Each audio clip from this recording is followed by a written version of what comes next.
ॐ नमः सिद्धम्।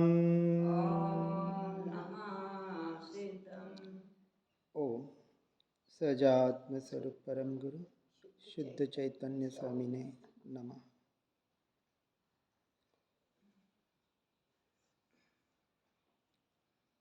साध्य, सिद्धि, साधना और साधन,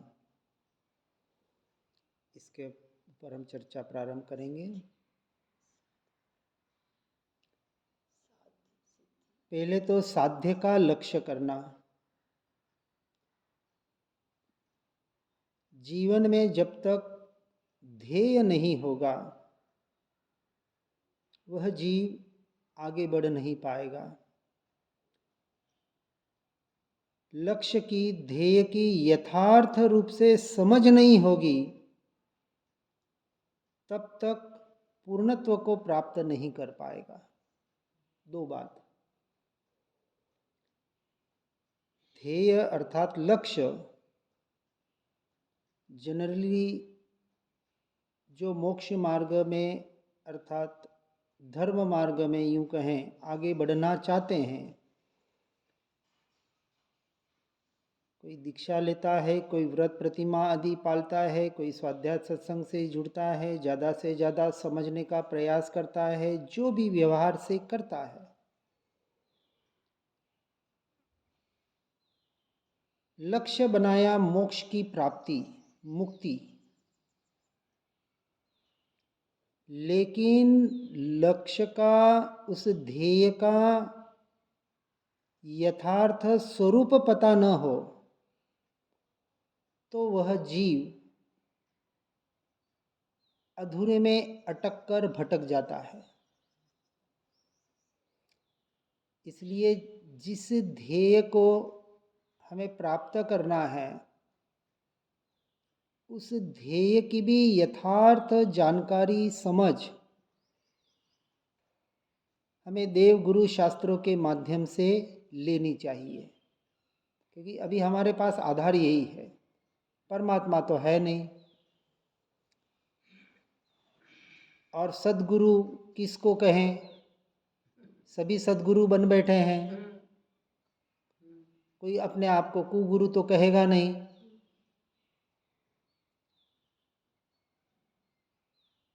तो अपेक्षा से कहें तो शास्त्र हमें आज सर्वोत्कृष्ट आधार है। अब शास्त्र में भी गड़बड़।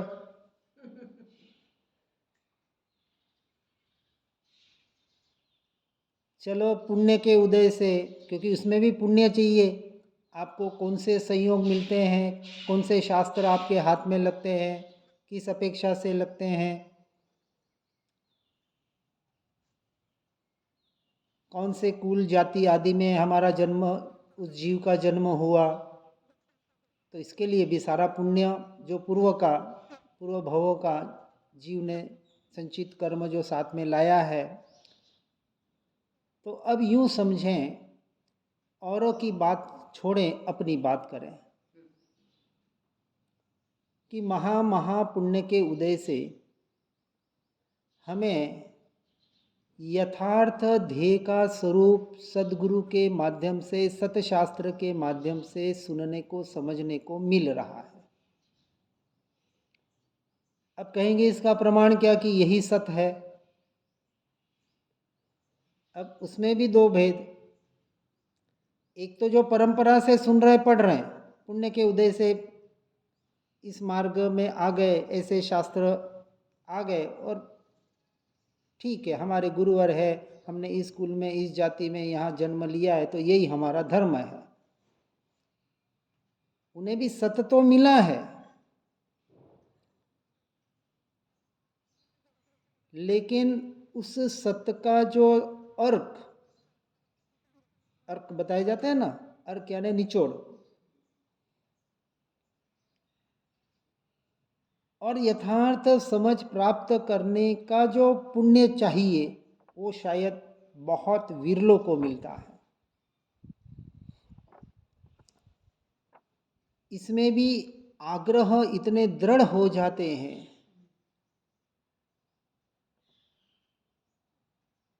इसलिए कहते हैं कि ये नौ ग्रह कहते हैं ना, बहुत जन है ग्रह दशा देखते हैं अपनी, किसी को शनि, किसी को बुध, किसी को क्या।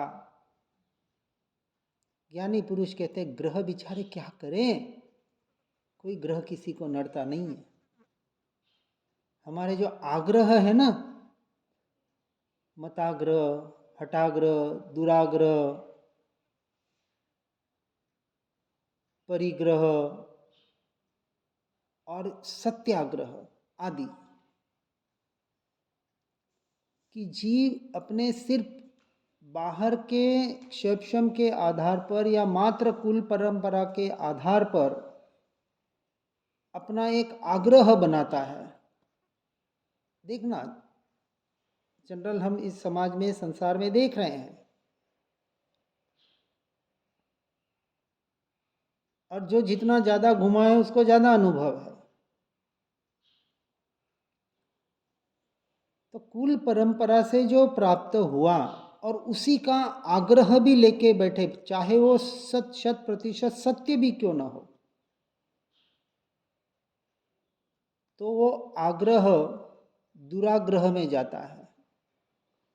जैसे एग्जाम्पल से मत पंथ का आग्रह, संप्रदाय का आग्रह, कि जैसे मैं जैन हूं और अपने जैनत्व के लिए मर मिटने को तैयार हूं, कोई ऐसी परिभाषा बोले तो हमें लगेगा देखो कितनी जैनत्व के प्रति, जैन धर्म के प्रति इसकी आस्था है, श्रद्धा है। ऐसे बन कहते ना, देश के लिए मर मिटने के लिए जो हमारे जवान शहीद हो जाते हैं, शहीद होते हैं कि नहीं, वो बॉर्डर पे जा रहे हैं, सैनिक बन रहे हैं, तो उनको पता है कभी भी युद्ध छिड़ सकता है, कभी भी लड़ाई हो सकती है और मुझे वहाँ जाना है और वहाँ मरना भी पड़ सकता है। तो वो देश के लिए मरने के लिए तैयार है। आज आतंकवादी, जिन्हें हम बुरे आदमी कहते हैं, व्यवहार से ठीक है जो भी, यहाँ हमें तत्व को समझने का प्रयास करना है कि ये आग्रह कैसे हमारे जीवन को नीचे की ओर ले जाते हैं, ऊपर की ओर नहीं ले जाते।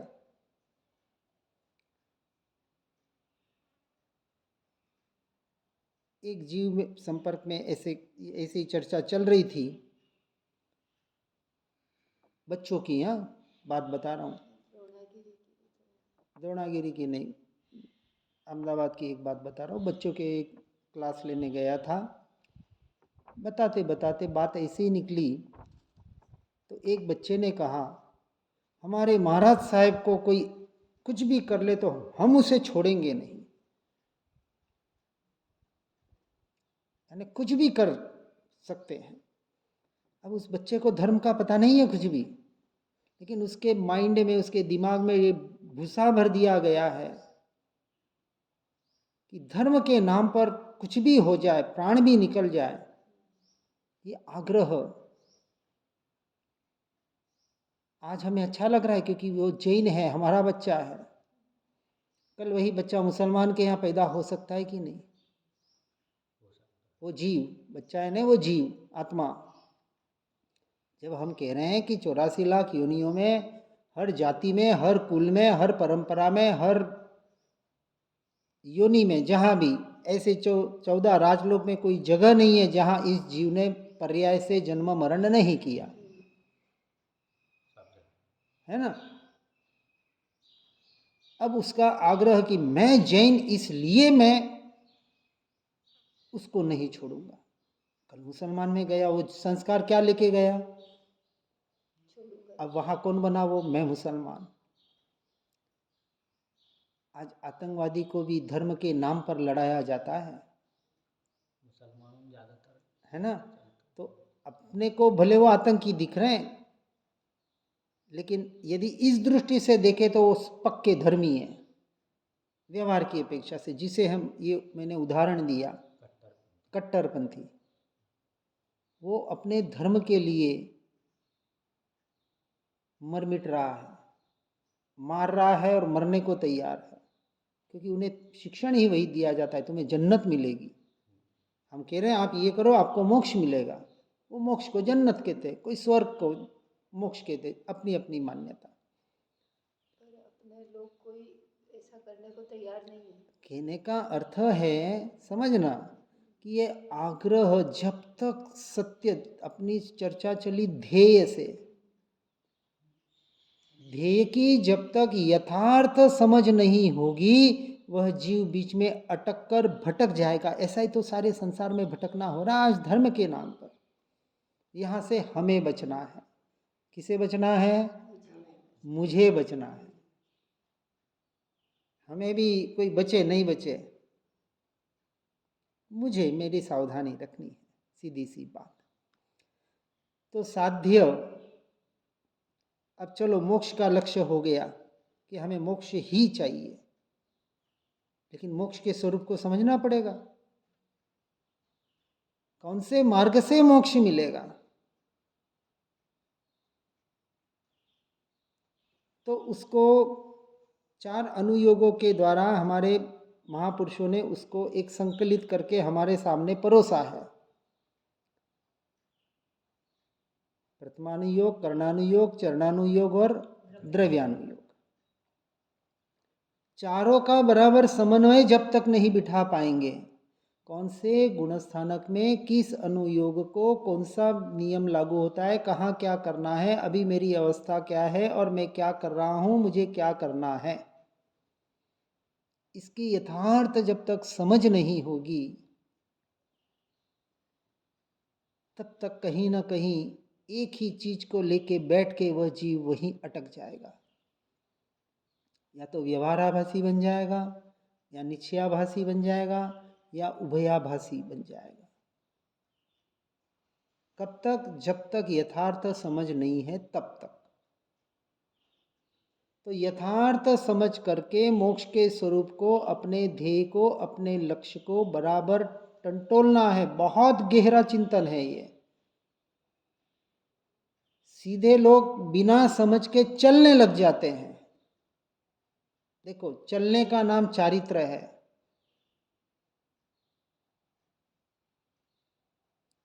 अब किसी रास्ते पर हम चल रहे हैं और आपके आंख पर पट्टी बांध दी जाए, ऐसी पट्टी कि आपको बिल्कुल न दिखे, आप उस मार्ग पर, सही रास्ते पर कितना चल पाओगे?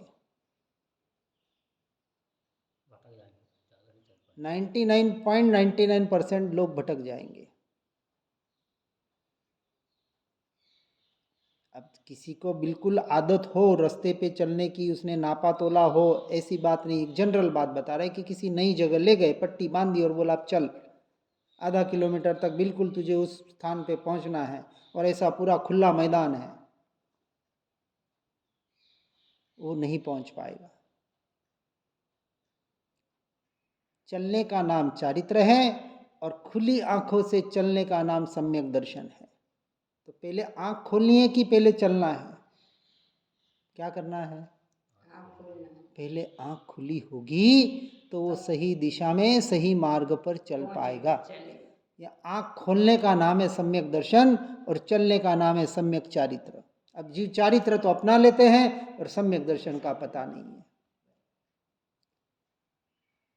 मंजिल उनकी भी मोक्ष है, उन्हें भी मोक्ष चाहिए, लेकिन मोक्ष का स्वरूप जिसे यथार्थ पता नहीं है, अब उसके लिए भी पुण्य का उदय चाहिए। जैसे मेरी बात करूं, श्वेतांबर से थे और वहीं आज रहते हैं, तो उसी को मोक्ष का मार्ग मान रहे थे। व्रत करो, उपवास करो, यात्रा करो, ये करो, वो करो, दीक्षा ले लो, उसका पालन करो, वही चलता, तो कहीं पुण्य का उदय था, तो ये निश्चय का मार्ग मिला। और जो निश्चय बचपन से सुन रहे उन्हें पता नहीं, वो बैठे हैं, ये भी पुण्य का उदय चाहिए। तो फिर वहाँ 5 समवाय लगाते हैं, जिसकी काल लब्धि पकनी हो, जिसके उपादान की योग्यता परिपक्व हो, उसको अपने आप निमित्त मिलते हैं। इसलिए कहा जिसकी होनहार होनी हो उसको अपने आप ऐसे निमित्त मिल जाते। इसलिए किसी को कुछ देने लेने का प्रयास मत करो, अपने को मिला है अपना काम साध लो, इतना अपना हमारे हाथ में है। तो साध्य और उस साध्य की सिद्धि करनी है। देखो साध्य तो लक्ष्य है, सिद्धि उसका पुरुषार्थ, और उस सिद्धि के लिए जो साधना, साध्य के सिद्धि के लिए क्या करना पड़ेगा? साधना करनी पड़ेगी। और साधना के लिए यथा योग्य साधन जुटाने पड़ेंगे। बराबर? तो ये क्रम जब तक पता नहीं होगा तो वो उस मार्ग पे यथार्थ रूप से चल नहीं पाएगा। अपनी पूरी बात, हर जो अपन चर्चा कर रहे हैं यहाँ अपने लिए कर रहे हैं, अपना अपना विचार करना है कि हमें ये मार्ग गुरुदेव के माध्यम से, सत्य शास्त्र के माध्यम से मिल तो गया, क्या हम योग्य साधन का उपयोग करके क्या साधना कर पा रहे हैं क्या उस साध्य के सिद्धि के लिए? यहाँ से चिंतन चलेगा, फिर उसकी रूपरेखा होगी, फिर वो चलना शुरू करेगा। और यदि चलना शुरू करता है तो नियम से एक न एक दिन पहुंच ही जाएगा। जैसे कहीं जाना हो तो पूरी हम उसकी रूपरेखा बनाते हैं, उसका पूरा प्लानिंग बनाते हैं। किसी की शादी करनी हो तो 6 महीने उसकी तैयारी करते हैं। कहीं बाहर दूर घूमने जाना हो तो 6 महीने, क्योंकि टिकट बुक करना है तो 4-5 महीने पहले बुकिंग करेंगे, सस्ते में कहाँ मिलता है, कैसे मिलता है, कैसे जाएंगे, कहाँ जाएंगे, क्या क्या चाहिए, वहाँ क्या क्या होता है, सब जानकारी लेते हैं। ये भी शास्त्रों के माध्यम से हमें जानकारी मिल रही है, ये जानकारी है। अब जानकारी मिल गई, अब क्या करना? तो उस हिसाब से तैयारी करनी पड़ेगी, टिकट बुक कराना पड़ेगा, फिर क्या क्या सामान चाहिए, वहाँ क्या क्या ले जा सकते, क्या नहीं ले जा सकते, फिर उस अनुसार वो आप सामग्री इकट्ठा करेंगे। फिर जाने का दिन आएगा, जितने जितने नज़दीक आएंगे उतने उतने, मतलब सारी ये व्यवस्था इस मार्ग में भी यथा योग्य करनी है हमें। नहीं हम सुन रहे हैं, पढ़ रहे हैं, बस जाप कर रहे हैं, ये कर रहे हैं, क्या कर रहे हैं? साधना सिर्फ एक ही है, इस बात को ध्यान रखना है, और साधन भी एक है।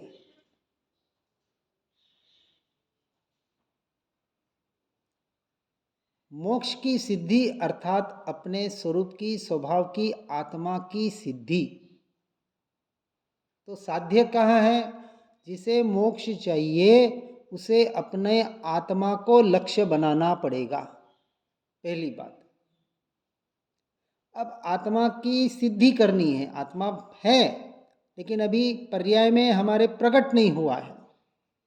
सम्यक दर्शन उस पर्याय में प्रकटीकरण का एक साधन है, और उसके लिए साधना करनी है। तो जब तक सम्यक दर्शन नहीं होगा तब तक मोक्ष मार्ग की शुरुआत नहीं है, ये पहले बात। अब सम्यक दर्शन के लिए क्या करना है? अब एक एक स्टेज नीचे आ रहे जहाँ से हमें शुरुआत करनी है कि मोक्ष चाहिए, मोक्ष चाहिए तो आत्मलीनता करनी पड़ेगी, केवल ज्ञान को प्राप्त करना पड़ेगा। केवल ज्ञान चाहिए तो मुनि दीक्षा लेनी पड़ेगी। मुनि दीक्षा के पहले व्रत यम नियम आते हैं, उसके पहले चौथे गुण स्थानक में सम्यक दर्शन होता है, और सम्यक दर्शन के पहले पूरा साधना का क्रम है। ये साध्य की सिद्धि के साधना का क्रम। अब उसका साधन क्या? तो साधन का जुगाड़ करो। तो यहाँ कहा आपको कहीं साधन जुगाड़ करने की ज़रूरत नहीं है, क्योंकि साधन भी आपके पास है, साधना भी आपको ही करनी है, साध्य भी आप ही है, और आपको आपकी ही सिद्धि करनी है। सब कुछ किस में करना है? अपने में ही करना है, बाहर कुछ है ही नहीं है, तो बात ही खत्म हो गई। अब इस बात को यथार्थ रूप से समझकर अपने को जीवन में आगे बढ़ने का प्रयास और पुरुषार्थ करना है।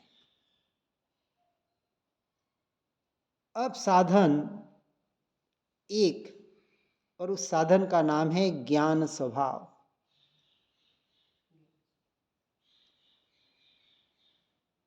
अब कहीं जाने की जरूरत नहीं है, ज्ञान स्वभाव, मेरा स्वभाव जो मेरे पास है, अब उसकी साधना करने से मैं अपने साध्य की सिद्धि कर सकता हूं, सब कुछ मेरे पास। अब उसको किस तरह से करेंगे, इसको हम अगली बार समझने का प्रयास करेंगे। जिन वाणी के ज्ञान से हो सम्यक श्रद्धान, हो चारित्र महान और पाऊं पद निर्वाण। जहाँ वाणी के ज्ञान से सूझे लोकालोक, सो वाणी मस्तक नमो सदा देत हूँ भोग।